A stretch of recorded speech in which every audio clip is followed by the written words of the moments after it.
ওকে, আসসালামু আলাইকুম। ক্যামেরার সমস্যাটা হচ্ছে আমি আমাকে দেখি হচ্ছে এই জায়গাটাতে, কিন্তু ক্যামেরাটা এই জায়গায়, তার মানে আমার চোখটা রাখতে হয় এই জায়গায়। সেই জিনিসটা একটু ফোকাসটা করতে পারি, যদি একটু দূরে থাকি তখন মনে হয় যে ক্যামেরা তাকিয়ে আছে, আমাকে এখানে তাকায় কথা বলতে একটু কঠিন। তো আহ, আমি আগে থেকে অনেক বই টই পড়ি, সো ঈদের আগে হচ্ছে দুইটা বই আমি অর্ডার করেছিলাম। একটা বই আলকেমিস্ট, কিন্তু বইটা হার্ড কভার অর্ডার করেছিলাম, এটা পেপার ব্যাগ চলে আসছে, আনফরচুনেটলি প্রিন্ট কোয়ালিটিটা ভালো না, অনেকগুলো দাম দিয়ে কিনেছিলাম। আর আরেকটা হচ্ছে before we forget kindness, kindness ভুলে যাওয়ার আগে, এটা একটা ইংলিশ বই। কাইন্ডনেস ভুলে যাওয়া আর কি। তো এই বইটা আসলে অর্ডার দিতে চেয়েছিলাম before the coffee gate code, তো ঈদের মধ্যে তাড়াতাড়ি অর্ডার করতে গিয়ে ভুলে এটা চলে আসছে। তো তারপর সমস্যা নেই, এটা একটা সিরিজ আছে বিফোর দ্য কফি গেট কোডে, 4টা বই। তো এটা আমি ওপেন করিনি, কারণ হচ্ছে প্রথমে আমার প্ল্যানিং ছিল before the coffee gate code ওইটা পড়বো, তারপর সিরিয়ালে হয়তো এটা পড়বো, কিন্তু এটাই চলে আসছে। এই বইগুলো অনেক দামি। আম, এগুলো 500-1000 টাকার মতো একটা বই। দুইটা ডিসকাউন্ট অর্ডার করি, 50% ডিসকাউন্টে, তো দুইটা 1000 টাকার মতো পড়ে, কুরিয়ার চার্জসহ 1100-1200 টাকার মতো পড়ে আর কি। তো দুইটা। তো লাস্ট কিছুদিন আগে আমি আমার স্টুডেন্টকে নাসিরুদ্দিন হোজার একটা গল্প পড়াচ্ছিলাম। তো তখন নাসিরুদ্দিন হোজার কথা খুব মনে পড়লো, এবং আমার ইউনিভার্সিটির প্রায় 1-2 বছর আগের ঘটনা, 2 বছর আগের ঘটনা। তখন নাসিরুদ্দিন হোজার কথা মনে পড়লো। ওই নাসিরুদ্দিন হোজা ছিলেন, আমরা চিনি নাসিরুদ্দিন হোজাকে। তো নাসিরুদ্দিন হোজার গল্পগুলো আমরা ছোটবেলা থেকে শুনেছি, খুব আনন্দ দেয়, হাস্যরসাত্মক এবং বুদ্ধিদীপ্ত কিছু গল্প থাকে আর কি। তো তখনই ইচ্ছা ছিল যে নাসিরুদ্দিন হোজার গল্পগুলো পড়ার, তখন ইন্টারনেটে সার্চ করে পড়তাম, কিন্তু ইন্টারনেটে পড়ে আসলে খুব একটা মজা নেই। তো এই কারণে দেখা গেছে আজকে হচ্ছে রকমারি থেকে আমি গত কয়েকদিন আগে রকমারি থেকে আমি নাসিরুদ্দিন হোজার গল্প নিয়ে কিছু বই অর্ডার করি। রকমারি খুব সুন্দর একটা পার্সেল দিয়েছে, এই যে পার্সেল। তো পার্সেলটা আমি খুলেছি অলরেডি।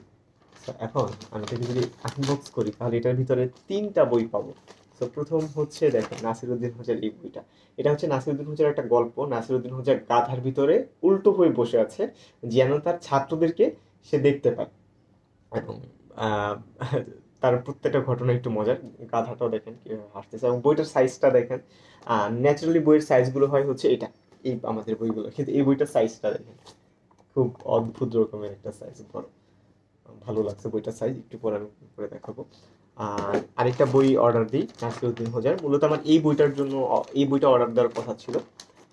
এটা নাসিরুদ্দিন হোজার 100টা গল্প আর কি।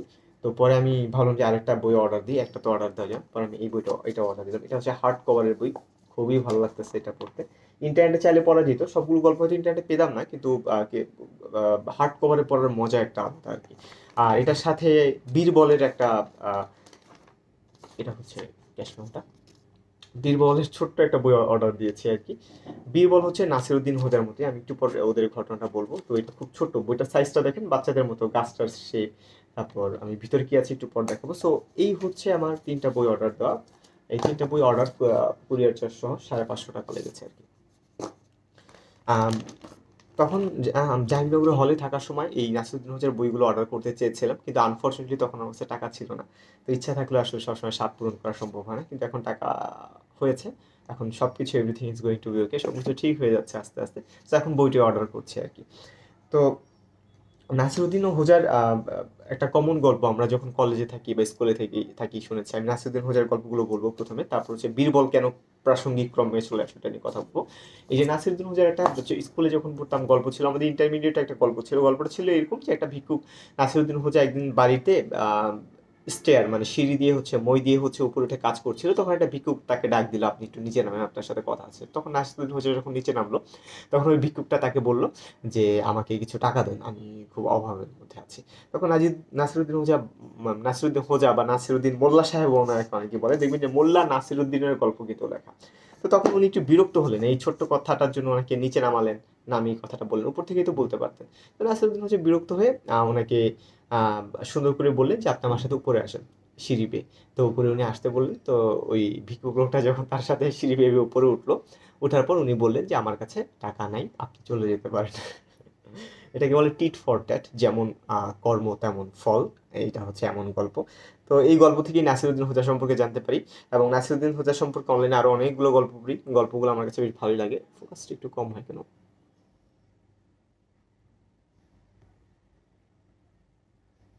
ওকে। এই বইটার ঘটনাটা বলি, বইটা আসলে খুবই ভালো লাগে। কেন আহ, এই বইটা যদি আমি আপনাকে খুলে দেখাই, খুলে দেখবেন যে এক পাশে হচ্ছে ইলাস্ট্রেশন থাকে, খুবই সুন্দর একটা ইলাস্ট্রেশন, এবং এক পাশে লেখা। এবং বইগুলো যদি আমি এভাবে উল্টাই তাহলে ঠিক একইভাবে দেখবেন যে প্রত্যেকটা কয়েকটা পেজ পর পর আমি যদি খেয়াল করি যে ইলাস্ট্রেশন থাকে, যেমন একটু আগে আগে ছিল না, এই সাইডে কিন্তু গল্পটা আর এই সাইডে হচ্ছে ইলাস্ট্রেশন। জিনিসটা কিন্তু খুবই ভালো লাগে, বইয়ের পেজের কোয়ালিটিটা ভালো। অনলাইনে পড়ার হার্ড কভারে পড়ার মধ্যে অনেক অনেক পার্থক্য। এখানে কোনো ইলাস্ট্রেশন নাই। আবার যদি একটু পরে যাই তাহলে হচ্ছে এই যে না, এই পেজেও নেই, মানে কয়েকটা পেজ, 4 পেজ পর পর মনে হয় ইলাস্ট্রেশনগুলো। এই পেজে আছে ওটিও, হ্যাঁ এই পেজ না, এই পেজ, এই পরের পেজটা আছে। তো এই পরের পেজে আবার একটা ইলাস্ট্রেশন আছে। তো এটা পড়তে খুবই ভালো লাগে। দেখেন ইলাস্ট্রেশনগুলো কত সুন্দর। বইগুলো অনেকে বলতে পারে বাচ্চাদের বই, কিন্তু ওনার গল্পগুলো অনেক বুদ্ধিদীপ্ত। আর আমি নিজেও একটা বড় বাচ্চা, আর আমি যেহেতু ভবিষ্যতে বিভিন্ন জায়গায় পাবলিক স্পিকিং করব, কথা বলবো, আর আমি টিচিংও করি, তো তখন দেখা যায় গল্পগুলো বললে ভালো লাগে। প্লাস আপনি আপনার ব্যক্তিগত জীবনেও যখন নাসিরুদ্দিন হোজার মতো কিভাবে মানুষকে অ্যান্সার করতে হয়, টিট ফর ট্যাট, এগুলো জানেন, এটাও কিন্তু আসলে ভালো একটা কথা বলার মধ্যে ভালো একটা মাত্রা তৈরি করে আর কি, কিভাবে একটা মানুষকে এই প্রশ্নের অ্যান্সারগুলো দিতে হয় আর কি। নাসিরুদ্দিন হোজা, নাসিরুদ্দিন হোজার কথা যদি বলি, উনি হচ্ছেন তুরস্কে জন্মগ্রহণ করেছেন ত্রয়োদশ শতাব্দী, মানে 1300 সালের দিকে জন্মগ্রহণ করেছেন তুরস্ক। তো উনি তুরস্কে জন্মগ্রহণ করলেও উনি আসলে তুরস্কের এখন আর না, উনি পুরো পৃথিবীর। ওনার গল্পগুলো বিভিন্ন ভাষায় অনুবাদিত হয়েছে আর কি, এবং বইও লেখা হয়েছে পরবর্তীতে আর কি। এই বইটা আমি যদি আপনাদেরকে দেখাই, এই বইটার সাইজটা খুবই লম্বা, কিউটই লাগলো বলতে গেলে। এই বইটা খুবই ভালো লাগছে, অর্ডার করে মনে হয় যে টাকাটা আমার ওয়েস্ট হয়েছে। এখানে সূচিপত্র দেয়া, আর সূচিপত্রের পরে দেখেন এই বইটার সবচেয়ে ইন্টারেস্টিং বিষয়টা হচ্ছে বইয়ের গল্পগুলো আমি সাইড থেকে দেখি, অনেক লম্বা বইটা। বইটা যদি আমি দেখাই তাহলে জিনিস খেয়াল করবেন যে বইয়ের উপর সাইডটাতে গল্পটা, আর নিচে হচ্ছে ইলাস্ট্রেশনটা, এবং প্রত্যেকটা পেজে ইলাস্ট্রেশন। এবং এই বইটা আমি আন্দাজে অর্ডার করেছি কোনো রিভিউ না দেখে। দেখেন প্রত্যেকটা উপরে ছোট্ট গল্পটা আর নিচে হচ্ছে ইলাস্ট্রেশনটা, প্রত্যেকটা গল্পের মধ্যে হচ্ছে ইলাস্ট্রেশন। কত ভালো লাগে এই জিনিসগুলো দেখলে, একটা ছবি, তাই না? এবং এই পুরো বইটা যদি আমি দেখাই, পুরো বইটার ভিতরে এরকম অসংখ্য ইলাস্ট্রেশন আছে, এগুলো দেখলেই ভালো লাগে। তো বইগুলো আমি যদি আমি অনলাইনে পিডিএফটা পেতাম, আমি কখনোই বইটা পিডিএফটা পড়তাম না, কারণ আমি যখন এটা মানে এভাবে বুক আকারে পড়ি, টেক্সট বুক আকারে, তখন আমার একটা ওনারশিপ থাকে, ঘরে থাকে, আমি পড়তে পারবো, দাঁড়িয়ে পড়তে পারবো, নিজের মতো ইচ্ছা মতো আমি পড়তে পারবো।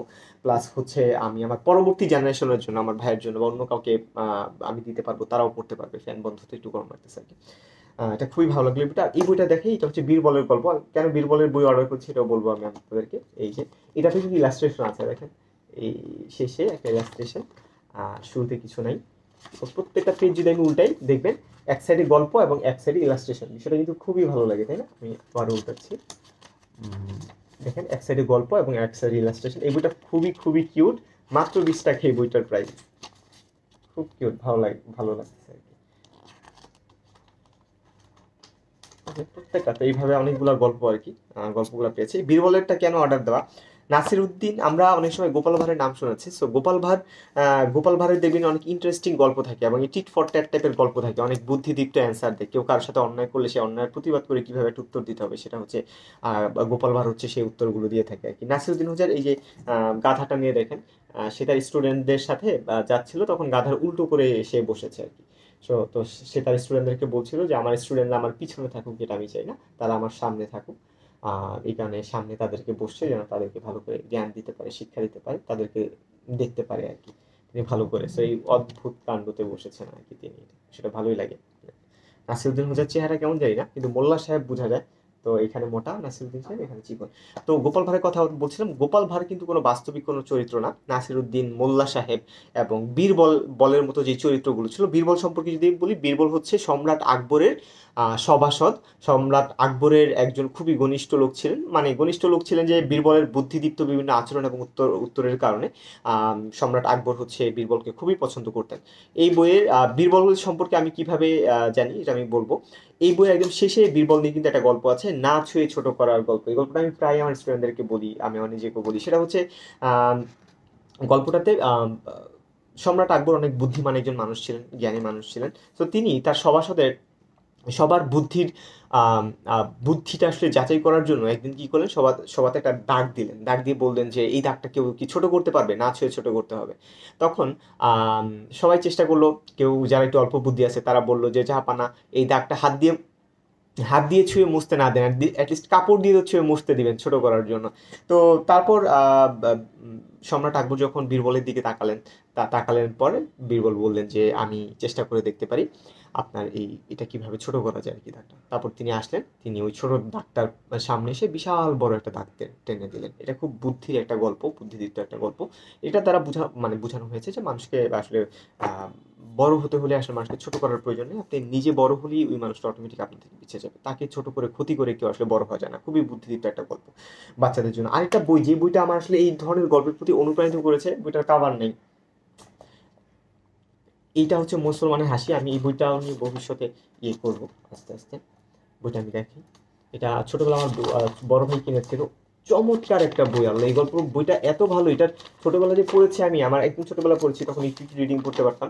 ওইটাতে কোনো ইলাস্ট্রেশন নেই, এটা হচ্ছে ধর্মীয় আশরাফ আলী থানভীর রহমতুল্লাহের মতো দেওবন্দের আলেমে বইটা লিখেছেন। কাভারটা নেই, এই বইটা আমি আবারও কিনবো। এত সুন্দর এই বইয়ের গল্পগুলো, এত জ্ঞানের। যেমন একটা গল্প বলি, একবার হচ্ছে বৃষ্টি হয়, বইটা নিয়ে আমি ডেডিকেটেডলি রেকর্ডিং করবো। আমি হচ্ছে বীরবলের নিয়েও ডেডিকেটেড রেকর্ডিং করবো, আর নাসিরুদ্দিন নিয়ে তো আমি একটা করার চেষ্টা করবো, বুদ্ধিদীপ্ত গল্পগুলো নিয়ে আর কি। তো মোস্তফা হাসি গল্পটা, মানে বইটা এত ভালো লেগেছে, ছোটবেলা পড়েছি তখন আমি বুঝতে পারিনি, এখন এসে বুঝেছি যে আসলে কতটা জ্ঞানের বই এই বইটা আসলে। তো মোস্তফা হাসি বইতে আশরাফ আশরাফ আলী থানভী রহমতুল্লাহ বিভিন্ন গল্পগুলোকে একত্রিত করে সেগুলো আসলে কিভাবে আমাদের জীবনের সাথে প্রাসঙ্গিক এবং বুদ্ধি সেগুলো মিলিয়েছেন। যেমন একটা গল্প আমার খুবই ভালো লাগে, যেটা আমি আমার নিজেকে প্রায় বলি। সেটা হচ্ছে, আমার যেহেতু মাঝখানে কয়েক বছর স্টুডেন্ট ছিল না, প্রায় 3 বছরের মধ্যে স্টুডেন্ট ছিল না, তো কাউকে বলতে পারতাম না, এখন স্টুডেন্টদেরকে বলতে পারি, ভালো লাগে, নিজেও ভালো লাগে, তাদের সাথে গল্প করি, নিজেও অনুপ্রাণিত হই। আলো জিনিসটা কি আসলে, আপনি মোমবাতিটা জ্বালালে আপনি নিজে আলোকিত হবেন, বাকিরা আলোকিত হবে। তো এরকম ভালো গল্পগুলো আমার স্টুডেন্টদেরকে বলতে পারলে তো তারাও ভালো থাকে, আমি ভালো লাগে। আমার 2টা স্টুডেন্ট হয়েছে আলহামদুলিল্লাহ। সো লিহানকে তো কয়েক মাস আগে থেকে পড়াই, 24 ডিসেম্বর বা 25 সালের আগে থেকে। আর রিসেন্টলি এই সপ্তাহে একজনকে পড়ানো শুরু করছি আর কি। এটা খুব ভালো লাগতেছে। ওকে 2000 অনেক আগে পড়াতাম, ক্লাস 10-এ পড়তো, তো এখন আবার ইন্টার্সে ইন্ডিয়ারে পড়ে, ওকে আমি পড়াই। তো যাই হোক, ওর কথা কেন বললাম, কারণ ওর আম্মা, আপু আমাকে খুবই খুবই আদর করে, খুবই মানে আমাকে সম্মান দেয়, এবং টিউশনটাও খুব বড় হাই পেমেন্টের একটা টিউশন, প্রায় 7,000 টাকার একটা টিউশন। সো ভালোই লাগে আর কি। তো যেটা বলতেছিলাম যে মুসলমানের হাসি গল্পে আশরাফ আলী থান যে গল্পটা বলছিল, যে একদিন রাজা স্বপ্ন দেখলো যে একটা বড় বৃষ্টি, আহ, একটা বড় হচ্ছে আহ, একটা বৃষ্টি আসবে। আহ, ওই বৃষ্টির পানিতে হচ্ছে, ওই বৃষ্টির পানি যারা পান করবে সবাই পাগল হয়ে যাবে। তো রাজারা কি করলেন, আহ, যেহেতু বৃষ্টি আসবে এবং ওই বৃষ্টির পানি আগে মানুষের পান করার একমাত্র নির্ভরযোগ্য সোর্স ছিল, তো তারা নিরাপদ পানি সংরক্ষণ করলেন। নিরাপদ পানি সংরক্ষণ করার পর যখন হচ্ছে ওই বৃষ্টিটা আসলো, ওই বন্যাটা আসলো, তখন তারা নিরাপদ পানি পান করলেন। তো তার সাম্রাজ্যে যারা প্রজারা ছিল, প্রজারা হচ্ছে সেই বৃষ্টির পানি পান খেয়ে সবাই পান করে সবাই পাগল হয়ে গেলেন। পাগল হয়ে যাওয়ার পর রাজা এবং হচ্ছে সেনাপতি, আহ, তারা দুজন পানিটা পান করেনি, কারণ তারা জানতো যে এই পানিটা পান করলে পাগল হয়ে যাবে। তখন যখন রাজ্যের সকল প্রজারা হচ্ছে পাগল হয়ে গেছেন, এবং তখন শুধুমাত্র রাজা এবং হচ্ছে সেনাপতি দুইজনই ভালো মানুষ আছেন। তো একটা সময় এই দুইজন ভালো মানুষ এত পাগলকে আসলে সামলাতে পারছিলেন না। এক প্রকারে একটা সময় গিয়ে দেখা গেল যে সাম্রাজ্যের যারা প্রজারা ছিল, তারা এক সময় বলা শুরু করলো যে এই আমাদের আমাদের এই রাজ্যের রাজা এবং সেনাপতি ওনারা পাগল হয়ে গেছেন। পাগল ভালো মানুষকে বলা শুরু করলেন যে আপনারা পাগল হয়ে গেছেন। তখন রাজা সেনাপতিকে জিজ্ঞাসা করলো যে আমরা কি করতে পারি এখন, আমাদেরকে তো পাগল বলছে, পাগলরা আমাদেরকে ভালো মানুষকে বলছে পাগল। তখন সেনাপতি বললেন যে আহ, তাহলে রাজা, জাহাপান, আমরা একটা কাজ করতে পারি, যেই সাম্রাজ্যে সবাই পাগল, ওই সাম্রাজ্যে আসলে ভালো মানুষের দাম নেই, ওই সাম্রাজ্যে আমরাও হচ্ছে পানি পান করে পাগল হয়ে যাই। তো তার পাগলের রাজ্যে আসলে পাগল রাজাই আসলে তাদেরকে কন্ট্রোল করতে পারবে। তারপর হচ্ছে তারা ওই পানিটা পান করে তারা পাগল হয়ে গেল আর কি। সো তারপর তাদেরকে কন্ট্রোল করতে পারলো। সো এটা খুব বুদ্ধির একটা গল্প, এমন আরো অসংখ্য গল্প আমরা পাই বিভিন্ন জ্ঞানের আর কি। তো এই কারণে এই বইটা হচ্ছে আমি আবারও কিনতে চাই আর কি, এবং কিনে কিনে রেকর্ড করতে চাই। মানে আজে বাজে ভিডিও রেকর্ড করেছে আমার এই চ্যানেলটাতে। তো এই কারণে এখন বই নিয়ে আমি কথাবার্তা বলবো, যেহেতু আমি তো অনেক বই টই পড়ি, সো বই নিয়ে কথা বলবো আর কি। তো কেন বই পড়াটা আসলে ভালো, কারণ দেখেন আপনার লাইফে অনেক মানুষ আপনাকে ছেড়ে চলে যাবে, অনেক মানুষ আপনার সাথে বিট্রে করবে, অনেক মানুষ আপনার বিপদের সময় হয়তো পাশে পাবেন না, অনেক মানুষের সাথে আপনার মন হয়তো একটা সময় মিলবে না, মত মিলবে না, চিন্তা মিলবে না, অনেক সময় আপনি খুব একাকিত্ব, লোনলি ফিল করবেন। সো তখন আপনার যদি বই থাকে, তখন দেখবেন যে আপনার একাকিত্ব সময় হয়তো আপনার বন্ধু সময় দিবে না, তারা হয়তো চাকরি বাকরি করবে, তারা হয়তো বিয়ে বিয়ে করে ফেলবে, সো তখন আপনি করবেনটা কি? তখন বই কিন্তু আপনাকে সময় দিবে। বই আপনি যখনই চান বই উন্মুক্ত হয়ে আপনাকে সময় দিবে। এখানে বলা হয় যে বই একটা ভালো বন্ধু, আপনার ভালো একটা সময় কাটবে, ভালো একটা চিন্তার জগৎ হবে, এবং বই পড়লে চিন্তার জগতে যে একটা কেমিস্ট্রি হয় এটা আসলে অন্য কোনোভাবে সম্ভব না। আমি এগুলো হচ্ছে ইন্টারনেটে পড়তে পারতাম, পড়েও আমি কভার করতে পারতাম, এত গুছিয়ে পেতাম কিনা জানি না। কিন্তু এই যে এত সুন্দর কিউট বইগুলো, এগুলো কিন্তু আমার ডেস্কে থাকতো না, আমার হাতে পেতাম না। সো যখন আমি বই পড়ি, বইটা কিন্তু একটা প্রেমিকার মতো, আমি এবং আমার বই। সো দুইজনে একদম বইয়ের গভীরে চলে যাই, বইটা পড়ি। তো ওই যে বললাম যে একাকিত্ব একটা সঙ্গী হয়। আরেকটা হচ্ছে যে সুখে থাকার জন্য একটা ভালো জিনিস হচ্ছে অন্যের উপর ডিপেন্ড হওয়া না হওয়া। তাহলে অন্য মানুষটার যদি সময় না থাকে তখন তখন কিন্তু দেখবেন যে আপনার সুখী হতে পারবেন না, অন্য মানুষ আপনার মেসেজে রিপ্লাই না দিলে আপনাদের ভালো থাকতে পারবেন না। তো আপনার জীবনে ভালো থাকার জন্য কোনো একটা মানুষ, একটা বন্ধু, একটা প্রেমিকার উপর নির্ভরশীল না হওয়া, অনেক বন্ধু বান্ধব থাকলে আপনার জন্য না হওয়া, রেদার দেন কিছু ওয়ে বের করা যেগুলোর মাধ্যমে, যেমন আমি ভিডিও রেকর্ড করি, আমি কথা বলেছি, যেমন হচ্ছে আমি বই টই পড়ি, সো বইয়ের মাধ্যমে আমার একটা সময় পার করা একটা হচ্ছে, আমি লেখালেখি করি টুকটাক, আমার ওয়েবসাইট লেখালেখি করি, সো ওইখানে আমি সময় পাঠাই। তার মানে আমার ভালো থাকার জন্য আমার ডিপেন্ড করতে হয় না আমার বন্ধুর উপর, আমার হচ্ছে প্রেমিকার উপর, আমার বইয়ের উপর, সো কার উপর ডিপেন্ড করতে হয় না। সেক্ষেত্রে বই একটা ভালো ডিপেন্ডেন্সি তৈরি করে। আমি যখন চাবো তখনই সে উন্মুক্ত হয়ে আমাকে সময় দিবে, তাকে নিয়ে পড়তে পারবো, আমার একটা জগৎ তৈরি হবে, ভালো একটা সময় পার করবো। এখন তো আমরা সোশ্যাল মিডিয়াতে অনেক অনেক একাকিত্ব মানে ফিল করি, লনলি ফিল করি। তো এটা একটা ভালো একটা জায়গা, একটা ভালো একটা জিনিসের উপর আমি ডিপেন্ডেন্ট হতে পারি। এবং বই পড়লে হচ্ছে এখানে একটা ভালো কথা বলেছে রকমারি, রকমারি এই পার্সেলটাতে। এখানে যে কথাটা বলেছে এটা রকমারি অনেক আগের কথা। বই মনের পরিধি বাড়ায়, বই আপনার চিন্তার জগৎকে সমৃদ্ধি করে, মনের পরিধি বাড়ায়। একই সাথে বই পড়লে যেটা হয় যে আগের হাজার হাজার বছরের যত বেস্ট মাইন্ডগুলো আছে, আপনি যদি আমাদের আশেপাশে, আপনি যদি এখন ফেসবুক ইউটিউবে দেখেন, তাহলে শুধুমাত্র 2025 সালে যারা এক্সিস্ট করে বা বেঁচে থাকে এই বেস্ট মাইন্ডগুলোকে আপনি খুঁজে পাবেন। তো তারপর আবার রিলস বা হচ্ছে টিকটকের মতো ওই শর্টস ভিডিওগুলোর কারণে তাদেরকে খুঁজে পাওয়াটা খুব কঠিন, কারণ তারা অ্যালগোরিদম দিয়ে চুজ করে আপনি কোন ভিডিওটা দেখবেন, সেখানে তাদেরকে খুঁজে পাওয়াটা কঠিন। কিন্তু বই হচ্ছে তখনকার পুরো গত কয়েকশো শতাব্দীর শ্রেষ্ঠ যে মাইন্ডগুলো আছে সেই মাইন্ডগুলো আমরা হচ্ছে পড়তে পারছি জাস্ট একটা মলাটে আবৃত্ত কয়েকটা পেজের মধ্যে। তাদের সারা জীবনের যে অর্জিত গল্পগুলো, জ্ঞানগুলো, সেগুলো আমরা কিন্তু কয়েক ঘন্টার মধ্যে আমরা পড়ে ফেলতে পারতেছি। এবং শুধু একটা মানুষ না, একটা জেনারেশন না, কয়েক শত শত জেনারেশন থেকে বেস্ট পার্সনগুলোকে আমরা পাইতেছি। তার মানে আপনি দেখেন, আমাদের জীবনে বেস্ট বন্ধু পাওয়াটা সম্ভব না, বুদ্ধিদীপ্ত জ্ঞানী বন্ধু, ওয়াইজ বন্ধু পাওয়া সম্ভব না, কারণ আমাদের লাইফটা খুবই লিমিটেড। আমি 25 বছর বয়স, তাহলে আমার বন্ধু বন্ধু হতে হলে 25 বছর বয়সেরই কাউকে হতে হবে। সে যদি হয় 5 বছর বয়সে, সে যদি হয় 50 বছর বয়সে, সে কিন্তু বন্ধু হবে না। কিন্তু বই এমন একটা জিনিস যেটা হচ্ছে আপনার আজ থেকে 1000 বছর আগেরও যদি হয়, সেও কিন্তু আপনার বন্ধু হতে পারলো, তার সাথেও আপনি কথা বলতে পারবেন, চিন্তা করতে পারবেন। তো আরেকটা জিনিস হচ্ছে ভিডিও বা যে কোনো শিখার হচ্ছে বেস্ট মাধ্যম হচ্ছে বই। বই থেকে আপনি যেটা শিখতে পারবেন সেটা ভিডিও দেখেন, সেটা হচ্ছে আপনি কান দিয়ে শোনেন, আহ, বা হচ্ছে কারো মুখ দিয়ে গল্পটা শোনেন, সেটা আসলে কখনো দুইটা ইকুয়াল হবে না, কারণ বই হচ্ছে বেস্ট মাধ্যম। সেম জিনিসটা যদি আপনি ভিডিওতে দেখেন, আপনি যতটুকু জ্ঞান অর্জন করতে পারবেন, অবশ্যই বই পড়লে তার থেকে অনেক বেশি জ্ঞান অর্জন করতে পারবেন, অনেক বেশি নিজের মন মতো আপনি ভিজুয়ালাইজ করতে পারবেন। আপনি ভিডিওতে দেখলে তারা একটা ভিজুয়ালাইজেশন তৈরি করবে, সেটা আপনি দেখে ওদের চিন্তাটা আপনি করবেন। কিন্তু আপনি যখন বই দেখেন, নিজের মতো করে চিন্তা করেন, নিজের দৃষ্টিভঙ্গি দিয়ে আপনি চিন্তা করেন, নিজের এক্সপিরিয়েন্স দিয়ে চিন্তা করেন, নিজের চারপাশ দিয়ে চিন্তা করেন। সো এই ক্ষেত্রে বই একটা ভালো মাধ্যম হিসাবে কাজ করে। তো এই কারণে আমি এখন, আগে তো বই অনেক পড়তে চেয়েছি, কিন্তু আনফর্চুনেটলি আমার কাছে টাকা পয়সা ছিল না। এখন তো সবকিছু কামব্যাক করছি ফাইন্যান্সিয়ালি, আমার ফ্যামিলি কথা ভাবে, সো আমি এখন বই কেনার মতো ওই ফ্রিডমটা পেয়েছি। জিনিসটা খুবই ভালো লাগলো। এই বইগুলোর বিষয়ে আবার একটু বলি, খুবই কিউট কিউট বই, এত সুন্দর একটা ইলাস্ট্রেশন যখন থাকে, একজন মোল্লা সাহেব, একজন গাধা, বইটা দেখলেই ভালো লাগে, যে কেউ কিন্তু পড়তে যাবে, তাই না? এবং এই বইটা যখন আমরা ওপেন করি, তখন কিছু ইলাস্ট্রেশন যখন দেখলেই মনটা ভালো হয়ে যায়, প্রত্যেকটা পৃষ্ঠা উল্টেই আর হচ্ছে একটা একটা করে হচ্ছে আমরা ইলাস্ট্রেশনগুলো দেখি, এগুলো দেখলে পড়ার আগ্রহটা কিন্তু বেড়ে যায়। এবং আমার ঘরে এসে যখন ইলাস্ট্রেশনগুলো আসে না কেন, এইটাতে ইলাস্ট্রেশন একটু কম, হ্যাঁ, এটাতে একটু মানে এই আঁকিবুকি এগুলো একটু কম আছে, কিন্তু বইটা দেখতে খুব ভালো লাগে, বইটা দেখলেই খুব ভালো লাগে, কত সুন্দর কালারফুল একটা ইলাস্ট্রেশন। আর এটা একটু কেমন জানি একটু হাস্যকর, কিন্তু এই বইটা খুললে অসম্ভব ভালো লাগে, যে আমার পুরো টাকাটা ওঠ হয়ে গেছে। এটা রকমারি থেকে অর্ডার করেছি, রকমারি একটা ওয়েবসাইট আছে, ওয়েবসাইটে আপনি অর্ডার করলে তার বাসায় এসে দেওয়া যাবে, তখন হচ্ছে আপনি পেমেন্ট করে দিবেন। তো বীরবলের যে কথা বললাম, যে বীরবলের যে জ্ঞানের গল্প, আচ্ছা গোপাল ভাঁড়ের কথা বলছিলাম, যে গোপাল ভাঁড় হচ্ছেন, গোপাল ভাঁড়ের একটা চরিত্র আছে যেগুলো আমরা কার্টুন দেখেছি। সো ওই গোপাল ভাঁড়ের যে ঘটনাটা হচ্ছে, যে গোপাল ভাঁড় কিন্তু মানে একটা কাল্পনিক চরিত্র। এই যে বীরবল, মোল্লা নাসিরুদ্দিন, ওদের গল্পগুলো সবগুলো হচ্ছে গোপাল ভাঁড়কে দেওয়া হয়েছে। খেয়াল করবেন এই সব গল্প কিন্তু গোপাল ভাঁড়ের না। সো আমাকে একজন বলছিল যে মতিউর, নাসিরুদ্দিন এবং গোপাল ভাঁড়ের মধ্যে যদি কন্টেস্ট হয় তাহলে জিতবে কি, কে আসলে বেশি বুদ্ধিমান মানুষ? তো আমি বলছি যে গোপাল ভাঁড় জিতবে, কারণ হচ্ছে গোপাল ভাঁড় একজন কাল্পনিক চরিত্র আর নাসিরুদ্দিন একজন বাস্তব চরিত্র। তিনি হচ্ছেন 1300 শতাব্দীর একজন লোক। যেহেতু মোল্লা নাসিরুদ্দিনের মতো অসংখ্য চরিত্রগুলো, গল্পগুলো এবং মোল্লা নাসিরুদ্দিন, বীরবল, এই ধরনের অসংখ্য গল্পগুলো যেহেতু গোপাল ভাঁড়কে দেওয়া হয়েছে, তার মানে গোপাল ভাঁড়ের গল্পের সংখ্যা অনেক বেশি। তো গোপাল ভাঁড়ই জিতবে। এবং গোপাল ভাঁড় দেখবেন তিনি একটা রাজ্যে থাকেন, একটা সবার মধ্যে থাকেন, রাজা কিন্তু তার তার বুদ্ধির জন্য, তার অ্যান্সারের জন্য, তার কর্মকাণ্ডের জন্য তাকে কিন্তু খুবই পছন্দ করেন আর কি। আহ, তো ওই গোপাল ভাঁড়টা তখন দেখেছি। আর এই বীরবল সম্পর্কে নাসিরুদ্দিনের বিষয়টা জানতে গিয়েই হচ্ছে বীরবল সম্পর্কে আমি জেনেছি আর কি। তো এই কারণে বীরবল নিয়ে ভবিষ্যতে আরেকটা বড় বই কেনার ইচ্ছা আছে, ওর গল্পগুলো জানার সম্পর্কে।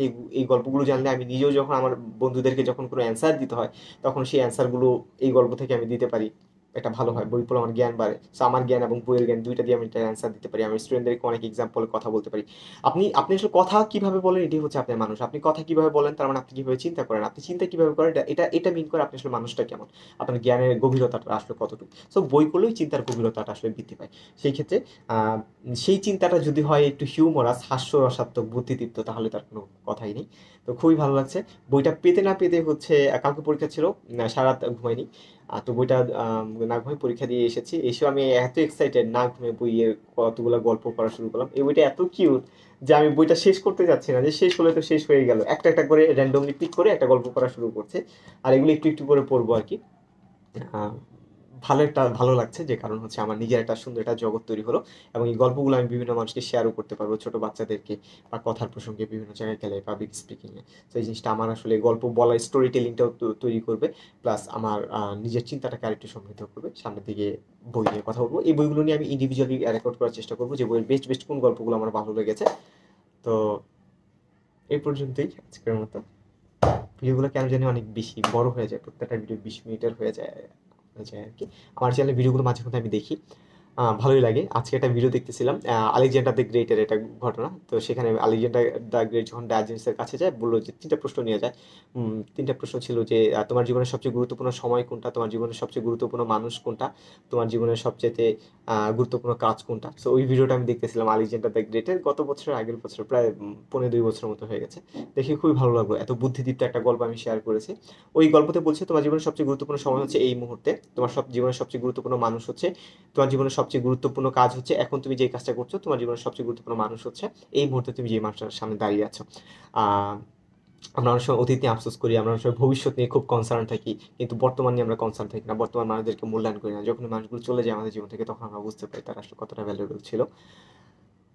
এই গল্পগুলো আমি চাই যে আমার চ্যানেলে রেকর্ড করতে, আজেবাজে জিনিস দিয়ে। আমি অনেক দুঃখ, কষ্ট, স্যাড অনেক কিছু রেকর্ড করেছি, কিন্তু আসলে এই সুন্দর সুন্দর গল্পগুলো, এত কিছু আমার মাথায় আছে, কখনো এগুলো আমি কথাই বলিনি। আর এখন যেহেতু আমার, I am going to grown up, I am going to stable in my life, so that's why আমি আসলে যেটা চেষ্টা করবো, আমি আমার লাইফ স্টেবিলিটি নিয়ে, সুন্দর সুন্দর গল্পগুলো নিয়ে, সুন্দর সুন্দর চিন্তাগুলো নিয়ে আমি ভিডিও করবো। আসসালামু আলাইকুম।